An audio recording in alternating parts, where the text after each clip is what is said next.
Bonjour à tous, avec l'aide de Dieu, nous allons étudier la quatrième partie du quatrième chapitre de Tanya, de Igeret Hatshuva.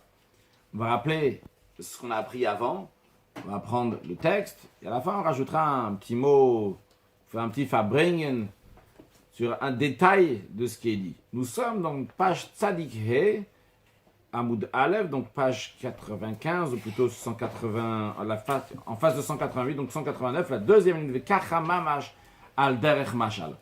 Alors tout d'abord, rappelons ce qu'on a déjà vu. Premièrement, nous avons vu la différence entre la Neshama et toutes les autres créatures, entre l'âme du juif et les créatures. Pourquoi l'Admour Azaken vient nous expliquer cela? Tout simplement, l'Admour Azaken va nous expliquer comment la Neshama, l'âme du juif, est constamment attachée à Dieu. Avec n'importe quelle transgression, la Neshama se détache de Dieu. Il y a la notion de karet, qui en général traduit par un retranchement pour des transgressions qui sont graves. Mais l'Admour Azaken nous explique cette notion de manière générale.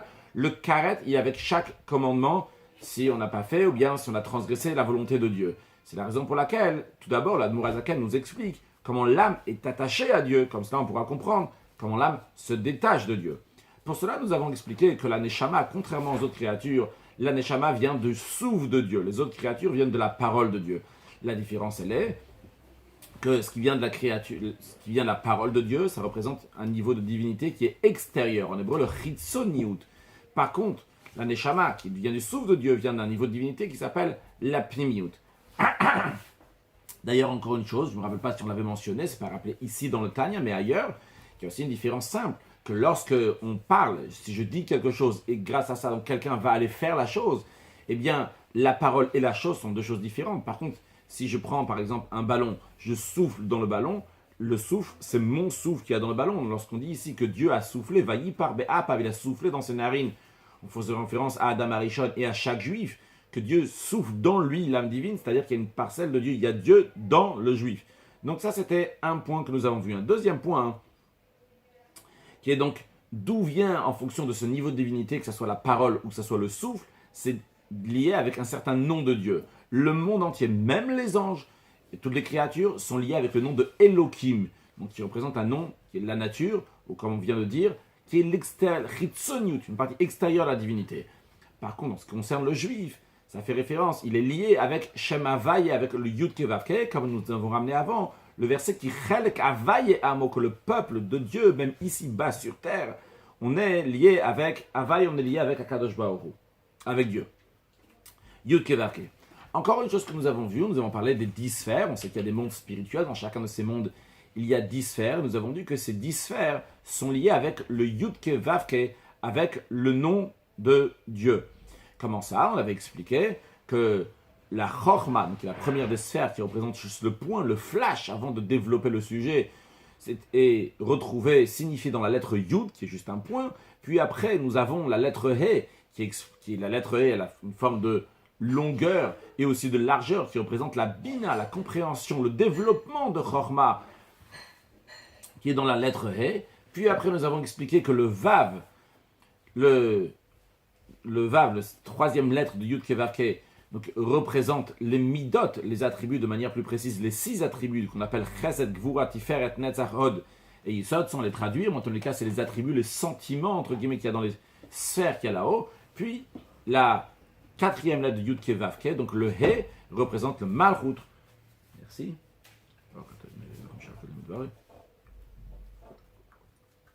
Le He représente le Malchut, le règne de Dieu qui s'exprime par le dibour, qui s'exprime par la parole, comme on l'avait expliqué dans le cours précédent. Nous avons aussi rappelé dans le cours précédent que le Yud et le He, c'est-à-dire la Chochma et la Bina, donc les deux premières sphères, les deux premières lettres du nom de Dieu, font partie des Almin Stimin, littéralement des mondes qui sont cachés, qui veut dire c'est des mondes dans lesquels on ressent que de la divinité, c'est encore enfermé dans soi-même, dans la divinité, il n'y a pas encore d'extérieur. Par contre, lorsque le Vav et le He, qui représente donc les midot, les attributs et la parole, ça c'est déjà comme dans les sphères, ça représente comme ils vont avoir affaire avec quelque chose d'autre, Almin de Galian, les mondes qui sont dévoilés. Donc ça, tout ça, nous avons déjà vu dans le cours précédent. Pour le cours d'aujourd'hui de Tanya,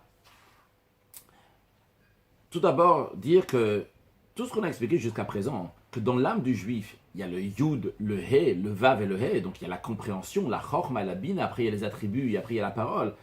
Ce n'est pas encore suffisant pour expliquer pourquoi ça c'est dans l'âme du juif, parce que ça, la chorma, la bina, le point de compréhension, le développement de la compréhension, les sentiments, la parole, c'est pas spécialement dans l'âme juive, c'est pas dans le nefesh halokit, dans l'âme divine spécialement, le nefesh habamit, le nefesh hasichlit, l'âme divine, l'âme ordinaire qui fait vivre la personne. Tout le monde a ces qualités-là, d'avoir de chorma bina, aussi bien les facultés intellectuelles que les sentiments et la parole. En quoi on veut, dans le juif spécialement, il y a le yud kevavke. Si on dit c'est que ça ce qu'on a expliqué jusqu'à présent, c'est dans le monde entier, tout le monde les a. L'Admor Zakan veut dire ici que le juif a ça. Et le juif n'a pas juste quelque chose qui ressemble au yud kevavke. Ce qu'on a expliqué jusqu'à présent, c'est quelque chose qui ressemble. Chorma, ça représente le yud. La bina, ça représente le he. Mais l'Admor Zakan ne veut pas s'en dire que ça ressemble. Dans le juif, il y a du yud kevavke. Et yud kevavke lui-même. Et c'est ce que l'Admor Zakan va nous rajouter aujourd'hui, comment dans le juif, il y a Yud Kevavke lui-même. Mais tout d'abord, avant de comprendre comment c'est possible qu'il y a le Yud Kevavke lui-même dans le juif, a priori c'est quelque chose qui est tout à fait illogique. Parce que comment c'est possible qu'une Neshama, une âme vraie, c'est une âme divine, mais finalement, même une Neshama, ça s'appelle un Nivra, qui vient de la Elokut, mais la Elokut, la divinité, si on peut s'exprimer d'une telle manière, d'une Elokut qui devient un Nivra, qui devient une créature, finalement c'est une créature.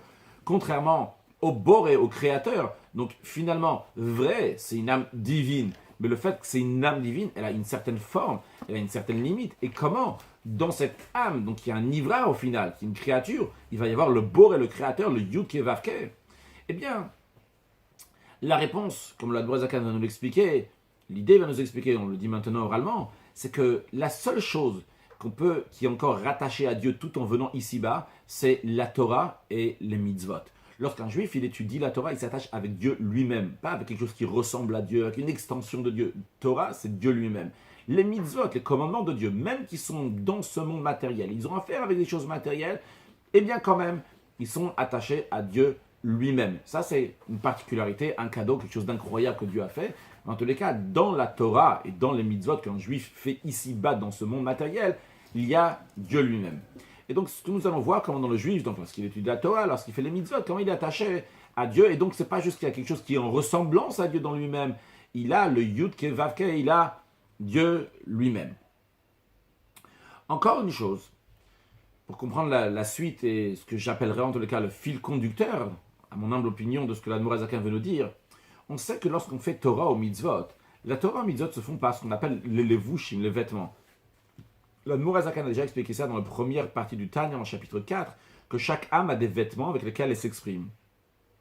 Ces vêtements sont la pensée, la parole et l'action. Donc quand on étudie la Torah et on fait les mitzvot, c'est avec la pensée, la parole et l'action. Maintenant, nous avons expliqué jusqu'à présent que le Yud Kevavke, c'est la chorma de Dieu, la sagesse, c'est dans les sphères, quand c'est dans l'être humain, il va étudier la Torah, la personne va avoir des sentiments d'amour, de crainte de Dieu, etc. Mais finalement, qu'est-ce qui fait la Torah et les mitzvot? C'est la pensée, parole, action. La pensée, parole, action n'est pas le cerveau qui réfléchit, n'est pas non plus les sentiments. Il n'y a que la pensée, parole, action qui sont des vêtements extérieurs, ce non pas donc ce qu'on appelle dans la chassidut les forces intérieures du cerveau et des sentiments. Comment on peut dire que lorsque le juif va étudier la Torah, il va avoir des sentiments d'amour de Dieu, de crainte de Dieu, qui amèneront après à l'action, pensée, parole, action? Comment il a le Yud Kevavke avec Torah Mitzvot. A priori, le Yud Kevavke de Torah Mitzvot devrait s'exprimer uniquement dans la pensée, parole, action, parce que la Torah et les Mitzvot sont faits uniquement avec la pensée, parole, action, et non pas avec les forces intérieures qu'on appelle donc le cerveau et les sentiments. Et nous allons voir aujourd'hui l'Admor Zaken constamment, lorsqu'il va nous parler, lorsque le juif il étudie la Torah, que ce soit dans le niveau de Chorma, que ce soit dans le niveau de Bina, ou que ce soit dans le niveau des Midot, des attributs, à chaque fois l'Admor Zaken va nous faire le lien entre la Chorma avec la Bina. La première étape avec la deuxième étape. La deuxième étape de Bina avec les Midot, les attributs. Jusqu'à qu'on va arriver après donc au concret, comment on fait les mitzvot. Pourquoi l'Admor Zaken va nous faire ce lien constamment? C'est justement pour nous expliquer, comme on dira à la fin, on l'expliquera, que l'Admor Zaken à chaque fois va nous faire le lien entre les deux pour nous dire que vrai, finalement tu arrives à la pensée, parole, action, c'est avec ça que tu accomplis la Torah et les mitzvot. Mais ça découle à chaque fois de l'étape qui est supérieure. Donc, quand on va voir sur le texte, on verra à chaque fois le lien, au fur et à mesure, par exemple, qu'on va prendre dans quelques instants, Chorma, le lien de Chorma avec la Bina. Puis après, on expliquera quand on arrivera à Bina, le lien de Bina avec les Midot, les attributs. Et après, on fera le récapitulatif, voir comment tout ça c'est lié avec donc, l'action qui arrive à la fin. Encore une chose, rappelez, on le rappellera à la fin, que l'Admour Azaken nous parle ici du lien qu'il y a entre Dieu et le juif qui peut se séparer. Mais le lien du juif qui est au-delà de se séparer, le Admour Azaken ne fait que des allusions. Dans le cours précédent, nous avons mentionné quelques allusions dans lesquelles le Admour Azaken nous expliquait comment un juif il est rattaché à Dieu même au-delà de l'étude de la Torah et l'accomplissement des mitzvot. Et encore une fois aussi, aujourd'hui, on le verra, Bezrat Hashem. Voyons sur le texte, donc comme on l'a dit, donc la deuxième ligne. Il en est de même aussi. Alder Mashal pour un exemple, c'est-à-dire, on a parlé de Yud, Ke, Vav, Ke, comme c'est de Chochma, le Bina, les Midot et la parole, eh bien, il en est aussi Kachamash de la même manière. Mais bien que c'est de la même manière, et c'est un exemple, mais Hamavdi Lavdalot le Enketz, il faut faire quand même une grande différence. C'est exactement la même chose, c'est-à-dire que c'est le même contexte, c'est la même idée, mais le contexte est complètement différent, parce qu'on parle de Dieu et on parle d'un être humain. On parle de Dieu, on parle de l'âme du juif, on parle de Dieu qui est le Boré, qui est le créateur, et l'âme du juif qui est un Nivra, qui est une créature. Alors il y a une grande différence entre les deux, mais l'idée, ce qu'il y a dans les 10 sphères, on retrouve aussi dans Benishmat Adam, dans la Neshama de l'homme. Le Admorazak il souligne ici, il ne dit pas juste Beneshama dans l'âme. Benishmat Adam, la Neshama de l'homme, c'est-à-dire l'homme comme l'homme il est ici-bas. Parce que comme on a déjà souligné, le Admorazak nous dit comment la Neshama du juif, lorsqu'elle est ici-bas, elle est encore attachée à Dieu, elle a ce Yud Kevake. Chez Brinat Nefesh Elokit. Donc cette Neshama là, c'est l'âme divine. Et pour souligner l'Admorazak à venir, c'est pas seulement qu'il y a quelque chose qui ressemble à Yud Kevake, que comme on a dit tout à l'heure, ça existe encore dans les autres créatures aussi, dans Nefesh Abahamit aussi, dans l'âme animale aussi. Il y a quelque chose qui ressemble au Yud Kevake, à la compréhension et au sentiment. Mais l'Admorazak nous dit, il y a ça dans l'âme du juif. Comment c'est possible qu'il y a ça dans l'âme du juif? On a dit que c'est une créature et Akadosh Baruch Hu c'est un créateur. Ça, c'est grâce à l'étude de la Torah. Il y a ce niveau-là de Chochma. Ici, l'Admorazakan appelle ça le Sechel Anelam. Ce niveau de Chochma. Hamerumas Be'ot Yud, qui est signifié, qu'on retrouve dans la lettre Yud. De la même manière que la lettre Yud, c'est juste un petit point, il n'y a pas de développement. Et cette lettre Yud-là, qui est le Chochma encore, qui est la première étape, qui est seulement le flash, il n'y a pas encore de développement. Mais chez Bekocholatzet et la Giloui, l'Admorazak nous fait tout de suite le lien entre la Chochma et la Bina, nous dit ce Chochma, il a le potentiel de se dévoiler, de se développer. Les Havin ou les Haskil, de comprendre. Les Havin, ça vient du langage de Bina, ou les Haskil, c'est retourné, il parle ici encore une fois du Sechel, donc du niveau de Chochma. Pourquoi l'Admorazak nous parle de Bina et il nous ramène ça encore au niveau de Chochma? Eh bien, c'est expliqué, il y a écrit dans le Sefer Yetzira, Vechakem bebina, que la Chochma, elle est dans Bina. Qu'est-ce que la Chochma, elle doit être aussi dans Bina? La particularité de Bina, c'est développer le sujet en longueur, en largeur, en profondeur. Mais lorsque quelqu'un il va commencer à développer le sujet, à rentrer dans plein de détails, des fois, quelqu'un, il peut se détourner du sujet. Il oublie le point essentiel, le Chochma. Le Chochma, c'est le point de vérité. C'est le petit point de émet, de vérité, de fondement, le fondement de ce que Bina va développer.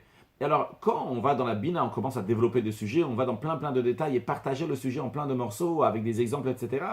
Si quelqu'un ne garde pas le point de Chochma, le sujet essentiel, il risque de se perdre dans Bina avec d'autres choses, avec des choses qui ne sont pas liées avec le point essentiel. Et c'est la raison pour laquelle que même quand on est dans Bina, il ne faut pas oublier le point essentiel. Qu'est-ce que tu veux développer ici? C'est le point de Chochma. Donc c'est pour ça que le Lehavin, qu'il va y avoir quand ça arrivera dans Bina, eh bien il va être lié avec le Lehaskil, avec le point de Sechel, donc de Chochma. Alors qu'est-ce qu'il va réfléchir? Sur quoi il va être Lehavin ou Lehaskil? Qu'est-ce qu'il va comprendre? Dans la vérité de Dieu et dans la grandeur de Dieu. Et d'ailleurs, ces deux points-là, que ce soit la vérité de Dieu, la grandeur de Dieu, sont aussi liés avec les deux points. Donc, mitato, avec la vérité de Dieu, c'est-à-dire avec la chorma, le point de emet, que dans la chorma, il n'y a pas de metsiout, d'existence de la personne elle-même, il n'y a que le point essentiel. Et dans la bina, la grandeur d'Akadosh Baruch ou développer le sujet, ça c'est déjà dans la personne, dans la compréhension de la personne. Kol chad vechad lefum shiur adile. Chacun en fonction de ses capacités intellectuelles. Les firochav sichlo binato, en fonction de la largesse de son cerveau et de sa compréhension. Donc tout ça c'est pour nous dire le point de Yud. Yud, c'est le point, donc la compréhension de Dieu, le flash, quand je commence à comprendre quelque chose, qui a un potentiel de se développer dans la bina. Poisson à la lettre He. Ou que fi, asherma mixichlo machiv dato binato. En fonction de donc il approfondit son cerveau et il élargit son date. Ça, son point de date, on n'a pas parlé jusqu'à présent de date. Il y a chokma, il y a bina date. Donc machiv dato binato. Ici, la Dborazaka met date et bina en même temps. Ce date là, c'est le date qui va faire le lien entre chokma et bina. Donc chokma c'est un point et bina c'est le développement. Pour faire le lien entre les deux, il faut un date. D'ailleurs, ici, il ne s'agit pas du date tarton. Il s'agit du date elion. C'est juste une parenthèse. Date tarton, c'est ce qui fait le lien entre chokma et bina pour avoir des midot, pour avoir des enfants après. Par contre, ici, il s'agit du date qui est au-delà. Le date qui va relier chokma et bina tout simplement. Donc, on est encore dans le monde tout à fait intellectuel. Et pour relier chokma et bina, il y a besoin de ce date elion. Donc, en fonction de, littéralement, date elion, le date qui est supérieur. Donc, en fonction de comment la personne après, dans la deuxième étape, va approfondir son cerveau, développer, etc. De méditer dans la grandeur de Dieu. Ici, cette expression de l'hidbonen, hidbonenut, c'est pas juste quand c'est dans le niveau de bina. L'hidbonen, c'est déjà une hidbonenut, une réflexion qui est pour amener des sentiments. Ici, de la Dborazaka, encore une fois, nous fait le lien entre la bina et les midot, entre la partie intellectuelle et les sentiments qui vont venir. Comme on a dit tout à l'heure, il faut savoir qu'il y a ici une suite, il y a un fil conducteur qui va de chorma, qui va nous arriver jusqu'à l'action. Azai merumezet binato beote. À ce moment-là, sa bina, sa deuxième étape donc de compréhension, après la chorma, quand il passe à la bina, cette bina se retrouve dans la lettre E, sheyesh la rochar, qui a donc une largeur, on a dit, donc il a aussi bien le He, là-haut il a une largeur, et aussi bien donc, après donc il a du haut vers le bas, il a aussi donc une longueur, vegam orech, la longueur, amor elam shacham ilmal alamat, qui monte donc, qui va du haut vers le bas, le holin mi binato vehidbonunuto, de faire naître, d'engendrer de sa compréhension, encore une fois, binato vehidbonuto, il n'y a pas seulement la bina ici, il y a aussi la hidbonunut, qui est donc de faire passer au midot. Bigdoudat Hashem, dans la grandeur de Dieu. Qu'est-ce qu'il va faire? Qu'est-ce qu'il va amener par sa bina? Il va amener dans son cœur, grâce à la hidbonut, grâce à la réflexion, ça va passer de son cerveau, ça va passer dans le cœur. Il va y avoir ava ve'ira, l'amour et la crainte, vetoldoten, et les dérivés de l'amour et la crainte. Et comment ça se passe, quand ce passage du cerveau au cœur? Tout d'abord, bemocho, tout d'abord c'est dans son cerveau qu'il a bien compris comment il faut aimer, comment il faut craindre. Alors au début, ça commence à se décrocher entre guillemets un peu de son cerveau, mais c'est encore caché dans le cœur. Il ne s'est pas encore enflammé, il ne s'est pas encore entièrement pris dans le sujet. Et après, une étape qui vient encore plus après, comment ça va se dévoiler dans le cœur. Alors, lorsque la personne, elle a cette partie-là, donc comment la bina, elle passe dans une partie cachée du cœur, après dans le cœur, tout ça, c'est le He. C'est-à-dire, si on récapitule ce qu'on a vu là pour l'instant, c'est que le Yud, c'est la Chorma, qui a le potentiel d'arriver à la bina, à la compréhension. Puis après, on a deuxième étape, c'est la bina. La bina, comment elle passe dans les midot, dans les sentiments. Et aussi bien la bina et aussi bien les sentiments, le Admorazakan met les deux, la bina et les sentiments, dans la lettre He. Encore une fois, le Yud, c'est Chorma, et le He, c'est aussi bien la bina et aussi bien les sentiments. Pourquoi j'insiste tellement? D'abord, il faut que ça soit clair, j'espère. Et deuxièmement, parce qu'a priori, ce n'est pas compatible avec ce que nous avons vu avant dans le cours précédent, lorsqu'on parlait des sphirotes. On ne parlait pas de la personne. Dans le cours précédent, on parlait dans les sphirotes, dans les sphères, chez Dieu, comment le Yud, c'est la Chorma, le He, c'est uniquement la bina. Et le Vav, ça va être les midot, ça va être les sentiments. Tandis qu'ici, ce que la Mourazaken est en train d'expliquer, c'est que le Yud et le He, c'est Chorma, et le He, c'est aussi bien bina et les midot. On n'attend pas le Vav pour donner au Vav les midot. Pourquoi? Alors, avant d'expliquer ça, juste de rappeler Quand nous avons dit au début du cours que le Yud et le He, ça représentait donc les Almin Stimin, les mondes qui sont cachés. Donc c'est encore dans la personne elle-même. Par contre, lorsqu'on parle du Vav et du He, ça parle lorsque ça sort de la personne. Et c'est ça qui va nous expliquer la différence entre les choses comme ils sont chez Dieu et comme les choses sont chez nous, chez un être humain. En ce qui concerne Dieu, le fait même de donner de l'importance à quelque chose d'autre, à quelqu'un d'autre, donc les midotes, les sentiments qui représentent, même sur le plan spirituel, mais les sentiments représentent quelqu'un d'autre, alors c'est déjà sortir, entre guillemets, du niveau de divinité des almin stimin, des mondes qui sont cachés. Ici, il n'y a pas juste un yud et un he, il n'y a pas juste un chorma et bina, il n'y a pas que l'intellect.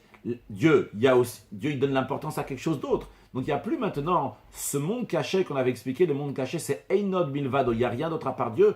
Ils sont entièrement couverts de divinité. Non, il y a un monde, il y a des êtres humains, donc des midot, des attributs qui vont vers l'autre.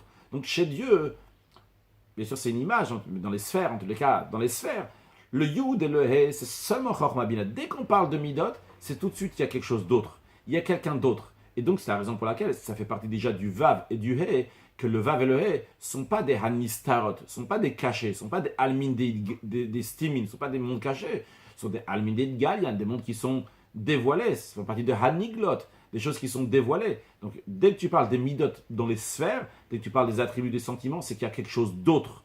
Par contre, lorsqu'il s'agit de la personne elle-même, dans la personne elle-même, même dans son âme, ça n'existe pas que Einod Milvadi, il n'y a personne à part moi. Dans l'être humain, il n'y a pas que moi, il y a aussi d'autres choses. Donc ça peut tout à fait être dans mon intérieur à moi que déjà d'autres personnes existent. Et donc il y a déjà, quand tu parles de Yud, de Chorma et le He, il englobe aussi les Midot, les attributs, parce que il y a pas encore, je ne suis pas encore vraiment sorti chez l'autre il existait déjà chez moi avant. Donc ça, en tous les cas, pour l'instant, pour revenir à ce qu'on dit ici, dans ce cours d'aujourd'hui, le Yud, c'est la Chorma, et le He, c'est aussi bien la Mida, et les Midot, et les sentiments, et tout ça, c'est encore dans l'Almin Stimin, donc dans la partie cachée, c'est encore dans mon intérieur. Maintenant, comment se représente le Vav et le He, donc, qui est déjà la partie extérieure, et toujours dans le service de Dieu. Morazakan dit, ou misé, et de cela, c'est la suite à ça qu'on a l'amour de Dieu, on a la crainte de Dieu, et dans cet amour et dans cette crainte, il y a la chorma et la bina, donc les parties intellectuelles qui ont amené à ça. De cela, nim shecha avoda mitzit. De cela vient le vrai travail, be'esekatorava mitzot, dans l'étude de la Torah, dans l'accomplissement des mitzot. Pourquoi l'Admor HaZaken, il l'appelle ici avoda mitzit, le vrai travail? Eh bien, c'est pour deux raisons. La première raison, c'est ce que nous avons déjà mentionné tout à l'heure, qu'un vrai travail, quelque chose qui est vrai, c'est quelque chose qui est lié avec Dieu, quelque chose qui est éternel. Donc c'est quoi? C'est quand tu étudies la Torah, tu accomplis les mitzvot. Ça, c'est Dieu qui est ici-bas, dans ce monde matériel. Et ça, c'est pas juste quelque chose qui ressemble à Kadosh Baruch, qui ressemble à des Bedugmat Shemavai, qui ressemble au Yud Kevarke. C'est le Yud Kevarke lui-même. C'est Dieu lui-même qui est ici, à travers Torah mitzvot. Donc quand j'utilise mon Yud Kevarke, donc sur les parties intellectuelles, les sentiments, et quand on va voir dans un instant le Vav et le He, donc la parole, et bien, et l'action, et bien à ce moment-là, je me lie avec Dieu. C'est une avoda midit, ça c'est un vrai travail, c'est quelque chose qui est vrai. Pourquoi c'est vrai? Parce que c'est Dieu.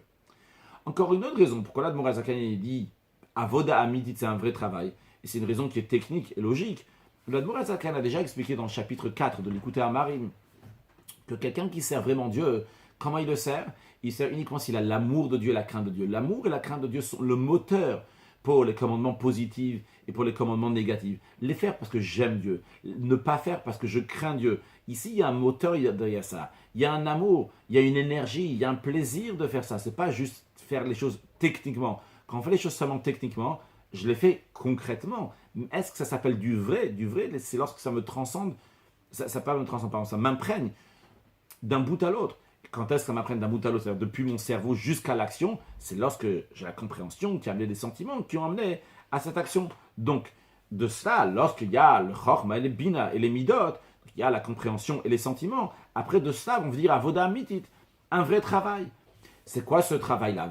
Donc, dans Esek Torah va mitzot, c'est l'étude de la Torah et les mitzot. Bekol vedibur, ça soit donc dans le son, la voix, dans l'étude de la Torah, au masse ou bien l'action. En otiot vavke, ça, c'est les lettres de Vav et du He. Le Vav, qui représente du haut vers le bas, c'est déjà, je vais sortir de moi-même jusqu'à il y avait des choses qui sont à l'intérieur de moi-même. Lorsque je veux ouvrir la bouche pour dire des paroles de Torah, eh bien à ce moment-là, ça va sortir de moi-même. Et lorsque je dis les paroles de Torah, à ce moment-là, il y a la mitzvah donc de parler les sujets de Torah, parce que les sujets de Torah d'ailleurs, pour faire une bracha, les bénédictions qu'on fait le matin, qui s'appellent les birkot Torah, on les fait lorsqu'on prononce les mots de Torah, pas juste si je vais penser les paroles de Torah. Donc il y a cette importance de prononcer les paroles de la Torah. Et lorsque je prononce, c'est déjà, ça sort de moi-même, c'est plus l'intérieur de moi-même. Donc ça c'est le vav qui représente, quand on a pris dans le cours précédent, une hamshara, quelque chose qui vient du haut vers le bas. Puis nous avons la lettre He qui représente l'action. Cette action-là, c'est déjà sortir de moi-même, c'est déjà, si on peut dire, me rabaisser, descendre, sortir, aller encore plus loin que moi-même, parce que lorsque je parle, ok, c'est vrai que c'est quelque chose qui sort de moi-même, mais c'est encore du moi-même, et c'est la parole qui sort de moi. Par contre, lorsque je prends quelque chose, je vais faire une action, ça c'est déjà quelque chose qui est encore plus à l'extérieur de moi, c'est encore plus donc dans le niglot, dans la partie dévoilée, que la parole. Il y a la parole, c'est encore proche de la personne, et l'action c'est encore plus loin. Donc ça c'est le vav et le he. Le vav donc c'est les paroles dans l'étude de la Torah, et le he c'est l'action dans l'étude de la Torah. Donc nous avons vu pour l'instant ce fil conducteur, comment même quand j'arrive à l'action, qui est complètement à l'extérieur de moi, mais comment j'arrive à cette action-là? Parce qu'avant cela, il y a eu des sentiments, avant cela, il y a eu la compréhension. D'où donc le lien de Yud Ke Vav Ke, même que c'est l'action qui fait la mitzvah, c'est pas ma compréhension ni mon sentiment qui va faire cette action de mitzvah. Mais il y a quand même le Yud Ke Vav Ke, il y a le Dieu à l'intérieur, pas juste quelque chose qui ressemble à Yud Ke Vav Ke, mais Yud Ke Vav Ke même, Dieu, puisque on a dit que c'est la Torah et mitzvah, c'est Dieu lui-même qui se trouve ici. Mais le Admor HaZaken ne se contente pas de cela. Parce que, vrai, l'action, elle vient de ce qu'il y a eu avant, la parole vient, donc parce que j'ai eu un sentiment que je devais étudier. Alors on peut encore dire que les sentiments, c'est eux qui amènent à l'action. Mais même si tu veux encore dire aller la bina, c'était une réflexion qui en long, en large, qui amenait, mais jusqu'à de là, aller dire jusqu'à quand même que la chorma, donc le point de développement qui a un potentiel de développement, que lui aussi se retrouve dans l'action, ça peut avoir l'air très loin, comme l'Admor HaZaken lui-même le dit dans Perek Tetzai, en chapitre 16, que l'amour et la crainte, c'est eux qui s'habillent dans l'action. Mais en ce que les facultés intellectuelles, Gavou Dachem, le mala miprinatama, ce sont beaucoup plus hauts que l'action. C'est la raison pour laquelle que l'Admor HaZaken nous rajoute ces lignes-là. Il nous dit Vegam haïd bonenut. L'Admor HaZaken nous rajoute ces lignes-là pour nous expliquer comment même le yud, même le niveau de chorma, il est lié fortement à l'action. Pourquoi? Parce que même la réflexion, le havinu le haskil, pour comprendre, dans la vérité de Dieu, dans la grandeur de Dieu, d'où ça vient? Nimshira gam ken ma Torah. Cette réflexion intellectuelle que tu as, d'où elle vient?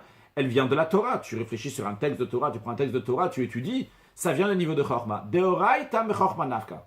Et la Torah, oraita c'est la Torah, mais chorma elle vient du niveau de chorma. La Admor HaZaken dit bien mais chorma nafka, ça sort du niveau de chorma. D'où ça s'exprime? La Torah est encore plus haute, mais elle s'exprime du niveau de chorma. Et ce chorma, il brinat yud shel shama vayevechulu, donc ce qui correspond à la lettre yud de Yud Ke Vav Ke. C'est la raison pour laquelle que même la réflexion, elle a aussi un lien avec le yud de Havaye. C'est pour cela qu'on dit qu'il chelek Havaye, que le juif, il a le Yud Ke Vav Ke avec Akadosh Baruch Hu. Donc même dans la réflexion de la Torah, parce que cette réflexion-là est aussi liée donc avec le niveau de chorma. Donc chez le juif, il y a le Yud Ke Vav Ke, pas quelque chose qui ressemble à Yud Ke Vav Ke, mais il y a le Yud Ke Vav Ke par la réflexion dans l'étude de la Torah, dans le développement dans l'étude de la Torah, et par les sentiments qui en découlent de cela, et par la parole donc, de Torah, et par l'action donc, des mitzvot, le commandement que Dieu demande de faire aux Juifs. C'est la raison pour laquelle il y a le Yud Ke Vav Ke. Alors, juste pour approfondir encore deux petites choses. Premièrement, en ce qui concerne, on a parlé tout à l'heure de Sechel HaNe'elam. Sechel HaNe'elam, littéralement, on a dit, donc, je traduis par le niveau de Chorma, en effet, c'est un niveau de Chorma, mais dans le niveau de Chorma même, c'est un niveau de Chorma qui est très haut. C'est-à-dire qui est très haut, ça s'appelle le Koach HaMaskil, la force de pouvoir développer quelque chose. Il n'y a rien encore ici, la force de développer quelque chose. Donc si on veut, dans Chorma même, le Koach HaMaskil, c'est une dimension qui est au-delà de Chorma. C'est au-delà de Chorma, donc du point qui est déjà là. C'est un potentiel qui va se développer après plus tard. Donc c'est ce que l'Admor HaZaken il appelle ici le Sechel HaNe'elam. Pourquoi l'Admor HaZaken ici nous parle du Sechel HaNe'elam, d'un niveau donc qui est encore tellement haut. D'ailleurs à la fin, l'Admor HaZaken quand il nous parle donc, qu'on va étudier un sujet de Torah pour comprendre, pour avoir la réflexion, là, il ne parle plus du Sech à la Nelam. Là, en effet, il parle de quelque chose, Chorma, c'est un texte qui est déjà là. Toi, tu vas t'approfondir sur le sujet. Le Sech à la Nelam, c'est un niveau donc, qui est encore plus haut, qui est avant ça, même avant. C'est un potentiel d'arriver au Chorma. Alors, la raison, elle est, comme nous avons déjà vu, que l'Admor Azaken nous parle constamment de Yud Kevavke, mais il nous parle constamment, il nous dit qu'il y a quelque chose qui est au-delà de ça, comment le juif il est rattaché avec Akadosh Baruch Hu, une dimension qui est encore plus haute, d'où plus tard il nous expliquera que la force, un juif peut toujours faire Teshuvah. Et c'est la raison pour laquelle, de la même manière dans le cours précédent, nous avons vu qu'il y a une dimension qui est plus haut que Yud Kevavke, auquel le juif est attaché. De la même manière aussi ici, il y a une dimension qui est plus haut que Chorman, auquel le juif il est attaché à cela, et que de ce niveau-là, il peut toujours faire Teshuvah. Et c'est ça aussi qu'à la fin du Perek, lorsque l'Admor Azaken nous parle du niveau donc de Torah, mais Chorma Nafka, que ça vient du niveau de Chorma, l'Admor Azaken nous dit que la Torah sort, s'exprime du niveau de Chorma, mais la Torah elle vient au-delà de ça. Encore une fois, c'est le même point, pour nous dire vrai, la Torah que tu vas étudier vient du niveau de Chorma, mais elle a une source qui est encore plus haute, d'où ça donne la force aux Juifs pour faire la Teshuvah, puisqu'il est rattaché à Dieu à un niveau encore plus haut. Encore un point. L'Admor Azaken ici a expliqué le Yud Kevavke, donc le Yud et le He, donc c'est le Chorma et le Bina, et après il a expliqué comment le Vav, ici il a expliqué pendant Yud, He, c'est le Chorma, Bina et aussi les Midot, et le Vav et le He, ça c'est l'étude de la Torah et l'accomplissement des Mitzot. Dans plusieurs endroits, l'Admor Azaken et dans Chassidut c'est ramené que le Yud et le He, c'est Chorma et Bina, le Vav c'est les Midot, et le He, c'est Marshava Dibourma, c'est la pensée, la parole, l'action. Pourquoi l'Admor Azaken ici, il n'explique pas comme ça chez le juif que le Vav et le He, c'est les Midot, et Marshava Dibourma, c'est les attributs, et la pensée, parole, l'action, les vêtements de l'âme. Pourquoi l'Admor Azaken n'explique pas d'une telle manière? La raison, elle est parce qu'ici, l'Admor Azaken est en train d'expliquer Tshuvatata. On n'a pas encore expliqué, on n'a pas encore vu, mais l'Admor Azaken, on a déjà vu les deux notions dans le premier cours de Peri Dalet, qui a la notion de Tshuvatata, la notion de Tshuva, il a la notion de Tshuva inférieure et la notion de Tshuva supérieure. On n'a pas encore développé, mais ce que l'Admor Azaken est en train d'expliquer en première étape, c'est Tshuvatata, la Tshuva du niveau inférieur. Quand on dit la Tshuva du niveau inférieur, ça c'est lié avec des choses qui sont tout à fait concrètes. C'est-à-dire qu'il faut arranger le Vav et le He, il faut arranger tout ce qui est dans l'action. Ici, il faut arranger le Hanigdot, les choses qui sont dévoilées, des choses qui sont dans le monde, les choses qui sont tout à fait tata, qui sont inférieures, que ce soit la parole, combien de Torah tu étudies, comment tu étudies la Torah, le He, l'action de tes mitzvot. Et vu qu'il parle de Tshuva Tata, c'est la raison pour laquelle il parle ici du Vav et du He qu'il faut arranger. Plus tard, lorsqu'on verra dans Tshuva Ila, en effet, dans Tshuva Ila, ça c'est ce qu'il faut arranger dans l'intérieur de la personne. Et ça c'est lié donc à un niveau qui sont plus hauts et arranger aussi donc les midot, donc ce qui est à l'intérieur de lui. Donc il peut y avoir une autre manière comment expliquer le Yud Kevavke, mais ici l'Admor Azaken explique comme c'est dans le point de Tshuva Tata. Alors pour conclure avec un sujet de Fabring, on va dire, bon, un peu plus juteux le sujet, c'est le sujet intellectuel qu'on a appris bien que ça nous parle, comment dans nous-mêmes on a le Yud Kevavke, on comprend comment on doit étudier la Torah, etc.